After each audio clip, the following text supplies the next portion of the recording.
وقتی دوری از معنویت شد این میشه. همین امروز شما ملاحظه کنید در یک کشوری در میانمار هزاران انسان دارن کشته میشن بر اثر تعصب، بر اثر جهالت، اگر نگیم حالا دستهای سیاسی در خود همین مسئله وجود داره.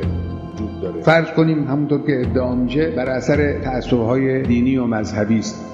هزاران انسان مسلمان دارن فدا میشن، لب تر نمیکنن مدعیان دروغین حقوق بشر، همونهایی که برای حیوانات دل میسوزانند، همونهایی که اگر در جوامعی که مستقل از آنها هستند وابسته به آنها نیستند کوچکترین بهانه‌ای پیدا کنند 100 برابر اون رو بزرگ میکنن. اینجا در مقابل کشتار یک انسان بیگناه بی‌دفاع زن، مرد، کودک سکوت میکنن، توجیه هم میکنن این حقوق بشر اینهاست.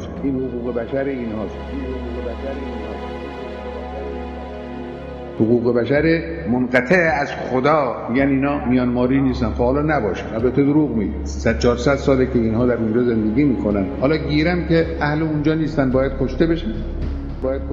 همین حالت در طول سالهای متمادی در همون کشور و در کشورهای مجاور از سوی غربی ها خصوص انگلیس نسبت به همون مردم وجود داشته. پدر این مردم رو در آوردن، هر جا پا گذاشتن جز فساد در حرث و نسل، قطع حرث و نسل، همونطور که در قرآن خدای متعال می‌فرماید کاری نکردن.